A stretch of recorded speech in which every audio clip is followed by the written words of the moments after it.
और श्री पूर्व जिला अध्यक्ष जलेंदर बोलते हो कि जलेंदर महतो जी, राजाराम महतो जी, और जिला के प्रभारी श्री विनोद सिंह जी, और मंच पर उपस्थित पार्टी के तमाम नेतागण और इस सभा में उपस्थित बहनों और भाइयों, प्रेस के साथियों, आज तो आप सब लोगों के बीच में संकल्प यात्रा में हम आए हैं। और संकल्प यात्रा का समझिए एक प्रकार से आखिरी पड़ाव है। आखिरी पड़ाव में इसलिए कह रहा हूं कि आज के बाद कल संकल्प यात्रा समाप्त होगी, और कल समाप्त होगी, रांची में समाप्त होगी, और संकल्प यात्रा के समापन समारोह में भारतीय जनता पार्टी के राष्ट्रीय अध्यक्ष आदरणीय जेपी नड्डा जी पहुंच रहे हैं। हम आप सब लोगों से भी जरूर हम निवेदन करेंगे, आपके यहाँ कार्यक्रम हो चुका है, लेकिन फिर भी मैं कहूंगा कि आप सब लोग आएंगे तो बहुत ही अच्छा रहेगा, क्योंकि आप उनके मुख से पूरे देश विदेश की जो बातें, जो देश की जो घटनाएं हैं, देश में जो भी राजनीतिक परिस्थिति, आप उनके मुखर से आप सुनेंगे। लेकिन आज तो मैं आपके बीच में आया, आपसे कुछ कहने के लिए, कुछ बताने के लिए, कुछ संकल्प आपके बीच में कहने के लिए मैं आया हूं। एक तो मैं देश के आज 9.5 वर्षों से नरेंद्र मोदी जी के नेतृत्व में सरकार चल रही। जिस वक्त देश के प्रधानमंत्री नरेंद्र मोदी जी बने थे, उसी दिन उन्होंने संकल्प एक प्रकार से साफ कर दिया था कि वो क्या काम करेंगे, कैसे काम करेंगे। नरेंद्र मोदी जी प्रधानमंत्री बनने से ही उन्होंने कहा था कि भाई हमारी सरकार गांवों को, गरीबों को, किसानों के लिए, मजदूरों के लिए, मां बहनों के लिए समर्पित रहेंगी। लोगों को लगता था कि नेता यूं ही भाषण देते हैं लेकिन करते नहीं।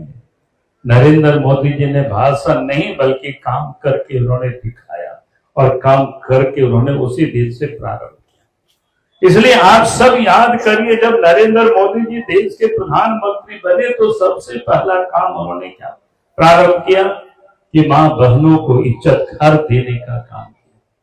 चूंकि उन्हें पता था कि इस देश के अंदर में जो गरीब रहते हैं, गरीब के मां बहनें सूर्योदय के पहले शौच को जाते हैं और सूर्यास्त का इंतजार करते हैं, कितना कठिनाइयों में होते हैं, लेकिन उस दर्द को किसी ने भी नहीं समझा था। देश के प्रधानमंत्री नरेंद्र मोदी जी ने उसे समझकर उस तकलीफ को उन्होंने दूर करने की कोशिश की।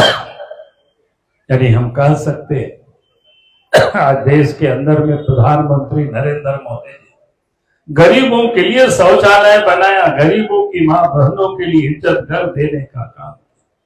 अब याद करिए, देश के प्रधानमंत्री नरेंद्र मोदी जी के बनते ही गरीबों के बैंक में खाता भी खुलवाए। ऐसे बैंक का राष्ट्रीयकरण तो श्रीमती गांधी के जमाने में हो गया था, लेकिन उस समय बैंक में खाता किनका होता था? शहर में रहने वाले लोगों का, पैसे वालों का, और सरकारी नौकरी में जो लोग होते थे उन्हीं का ही बैंकों में खाता होता था। गरीब को तो बैंक के चौखट से अंदर लोगों को जाने नहीं दिया जाता, खाता खोलना तो दूर की बात है। लेकिन देश के प्रधानमंत्री नरेंद्र मोदी जी जैसे ही देश के प्रधानमंत्री बने, उन्होंने गरीबों का भी बैंकों में पैसा नहीं तो जीरो बैलेंस पर खाता खुलवाए और जनधन खाता खुलवाए। उस समय लोगों को लोग कहते थे कि गरीब के पास तो पैसा नहीं, खाता किस काम।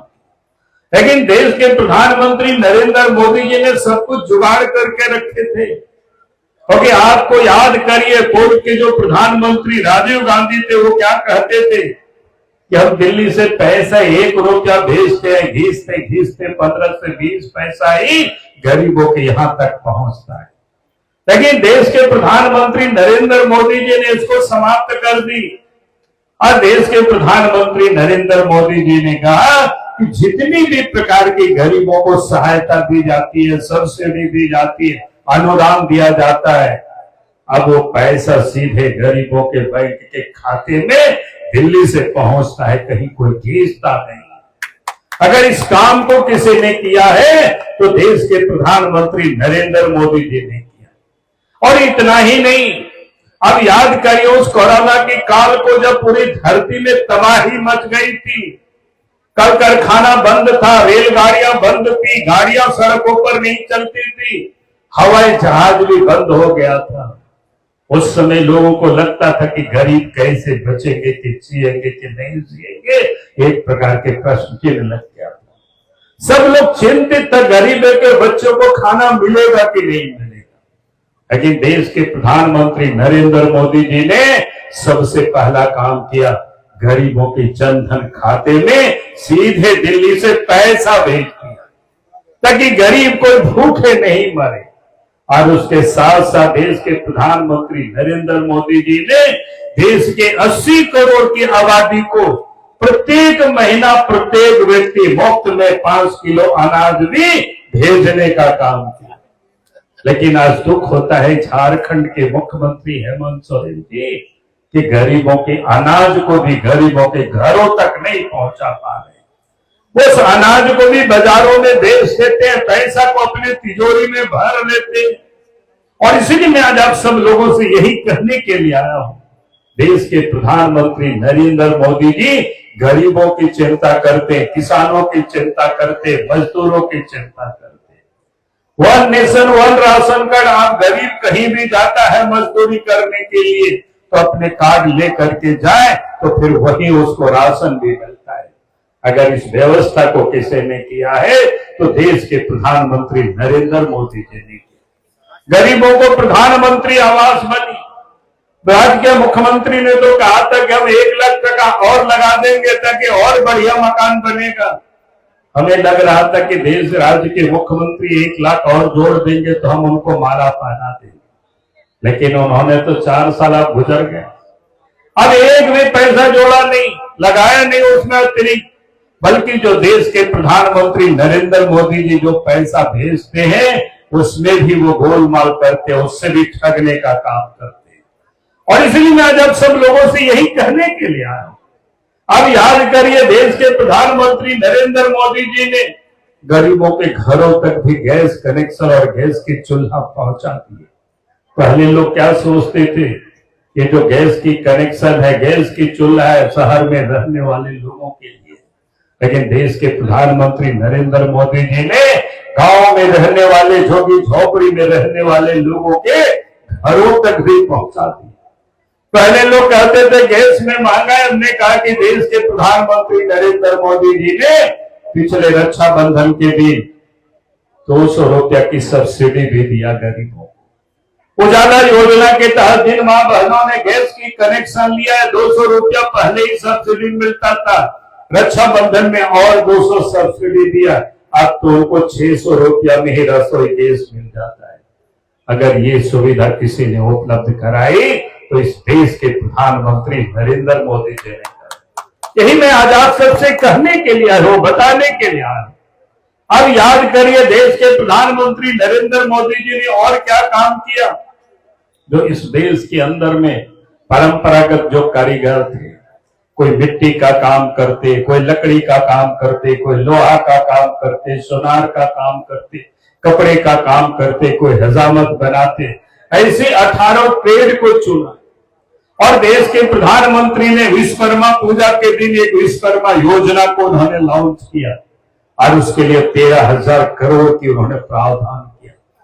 और उन्होंने कहा कि भाई इन लोगों को अब नई तकनीक के साथ भी जोड़ना है, उससे भी ट्रेंड करना है। और उनको जब ट्रेनिंग दी जाएगी तो प्रत्येक दिन 500 रुपया भत्ता भी दिया जाएगा। और ट्रेनिंग जब समाप्त होगी तो उस समय उनको 15,000 रुपया का किट्स भी मिलेगा। और रोजगार के लिए सस्ते ब्याज दरों पर, 5% ब्याज दरों पर, बिना गारंटी के, पहले 1 लाख रुपया का लोन, फिर 2 लाख, फिर 3 लाख रुपया, ताकि वो भी व्यवसाय कर सके, व्यापार कर सके।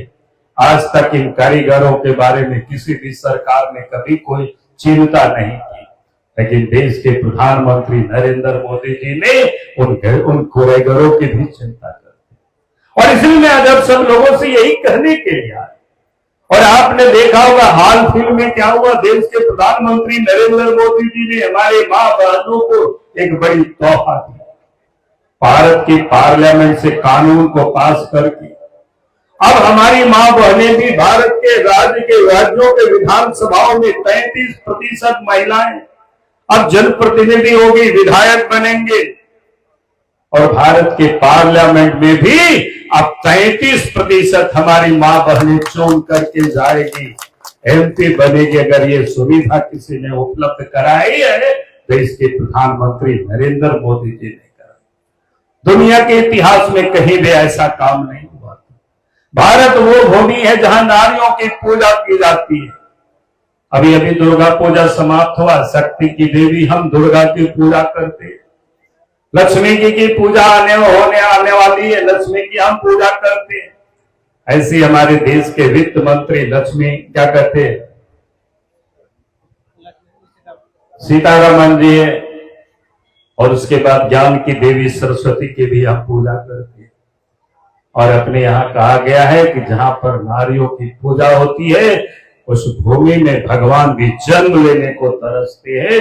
वैसे भारत भूमि ऐसे मां बहनों की ताकत और शक्ति को किसी ने पहचाना तो इस देश के प्रधानमंत्री नरेंद्र मोदी जी ने पहचाना, उसको सम्मान दिया, उसको एक अधिकार दिया जो किसी ने कोई सोचा नहीं था। यही मैं आज आप सबसे करने के लिए आया। और मैं कहूंगा कि आज झारखंड में जो विकास का काम देख रहे, ये हेमंत सोरेन ने नहीं किया है, जेएमएम ने नहीं किया है, कांग्रेस ने नहीं किया है। हम इन सारे क्षेत्रों को मैं जानता हूं। अब याद करिए, पहले मैं लोगों से कहा करता हूं, हम भी गांव से आते, पहले हम लोग स्कूल जाते थे, हाट बाजार जाते थे, मेला देखने जाते थे, पैदल चलना पड़ता था, सड़कें नहीं हुआ करती। बात सही है कि नहीं है?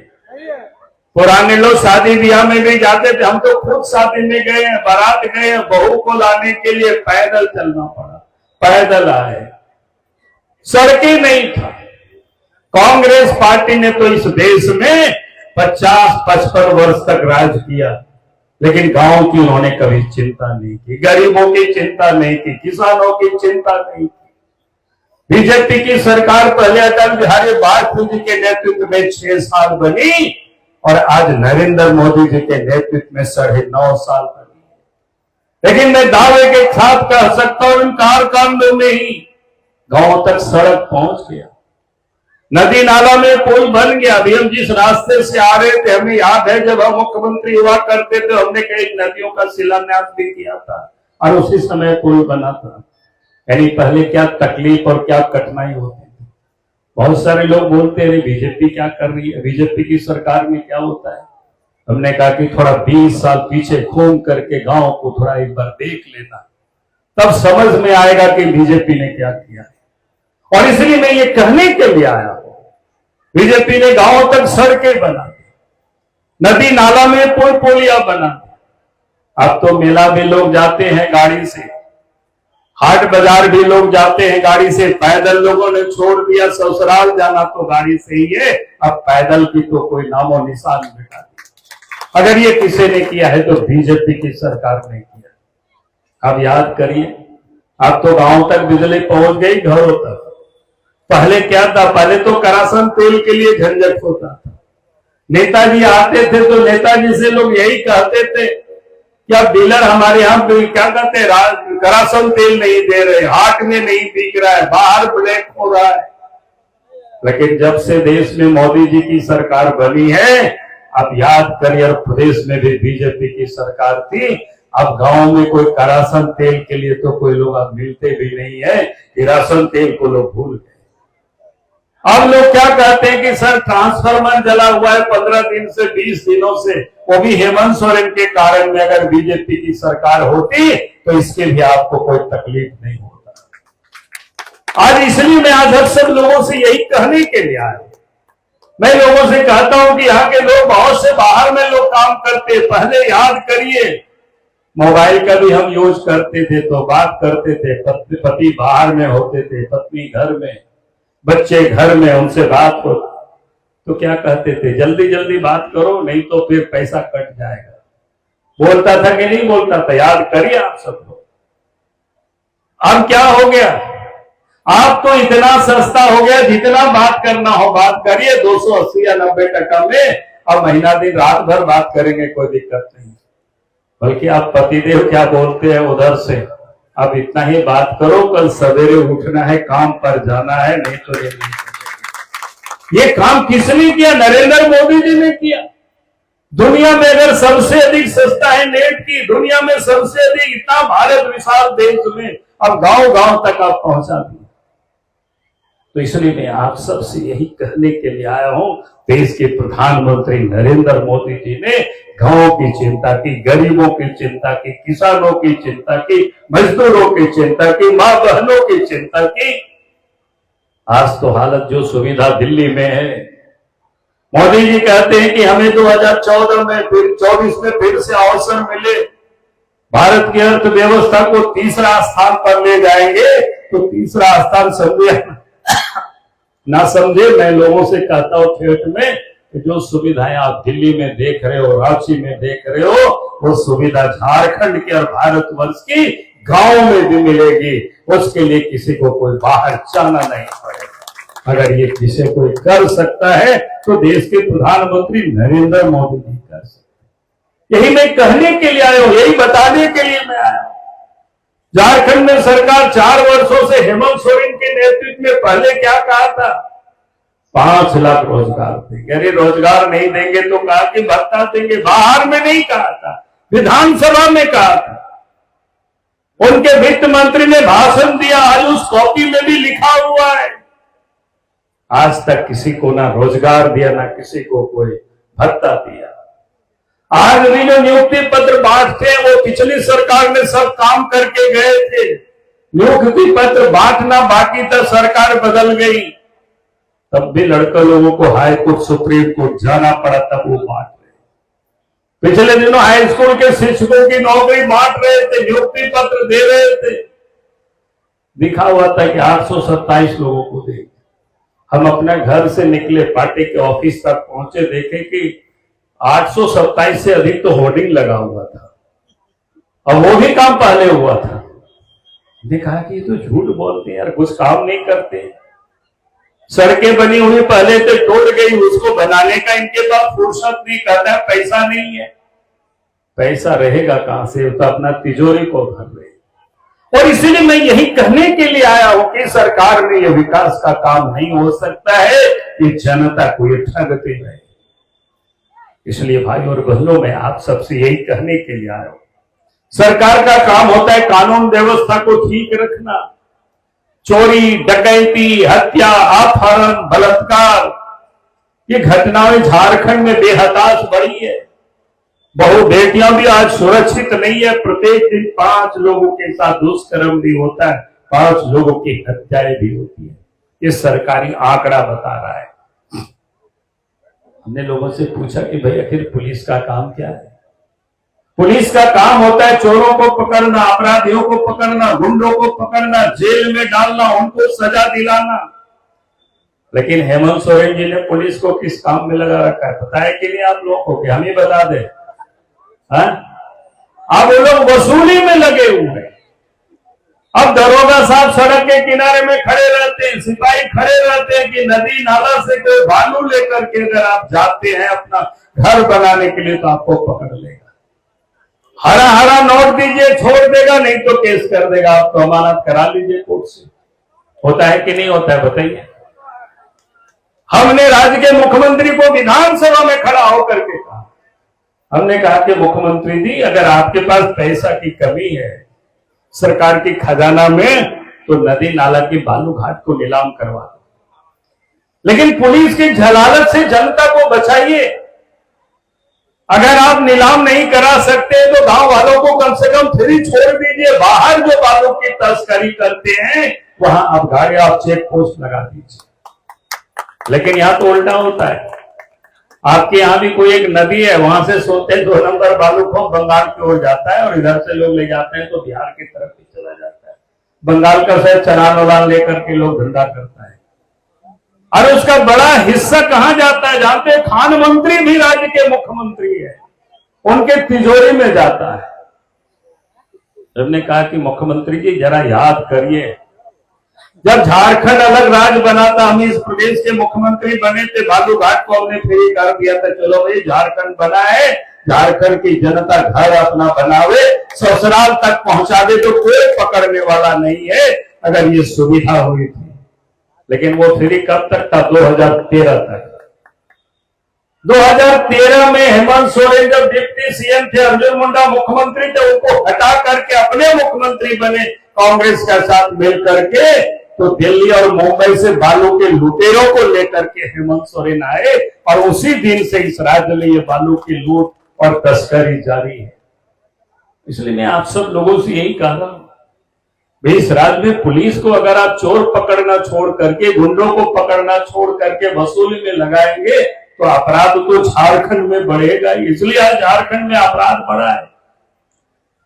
पिछले दिनों आपने देखा कि अखबार में छापा था कि 23 व्यवसायियों की हत्या हो गई।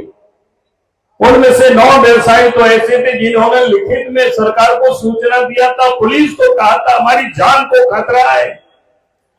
अगर पुलिस ने उन लोगों की हिफाजत किए होते तो आज उन लोगों की हत्या नहीं होती। हमने हेमंत सोरेन जी को कहा कि हेमंत सोरेन जी, बालू के लुटेरों को, अगर आप जमीन के दलालों को, कोयला और पत्थर के लुटेरों को आप AK-47 राइफल से आप सुरक्षा को लिए कांस्टेबल को लगाते हो, जो झारखंड को लूटता है या जो झारखंड के विकास में जो योगदान करता है, वो अगर आपसे सुरक्षा की गुहार लगाते हैं तो आप उसकी नहीं करते हो। फिर कौन चाहिए? उन लोगों की हत्या और उसकी जांच होनी चाहिए। जो भी दोषी अफसर होंगे उनके ऊपर कार्रवाई हो। अगर आज आप कार्रवाई नहीं करेंगे तो जिस दिन भी इस प्रदेश में बीजेपी के नेतृत्व में सरकार बनेगी तो जांच करके और जो भी पुलिस अफसर दोषी होंगे उनके ऊपर कार्रवाई की जाएगी। हम यही कहने के लिए मैं आज आपके बीच में आया हूं। आज इस प्रदेश में भ्रष्टाचार है। किसी भी सरकारी दफ्तरों में चाहे छोटा से छोटा काम बिना पैसा से काम नहीं होता है। चाहे जाति प्रमाण पत्र बनाना हो, आय प्रमाण पत्र बनाना हो, आवासीय प्रमाण पत्र बनाना हो, यहां तक कि मृत्यु प्रमाण पत्र भी बनाना हो, तो आपको जमराज की तरह लोग मिलेंगे, वहां भी आपको पैसा देना पड़ेगा। बात सही है कि नहीं है? बताइए।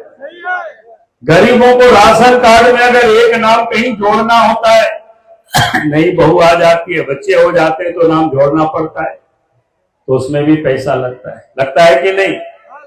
कहीं कोई 500 रुपए का बोलता है, कहीं 5000 बोलता है, कहीं 2000 बोलता है। गरीब कहां से लाएगा? ये हालत है इस प्रदेश की।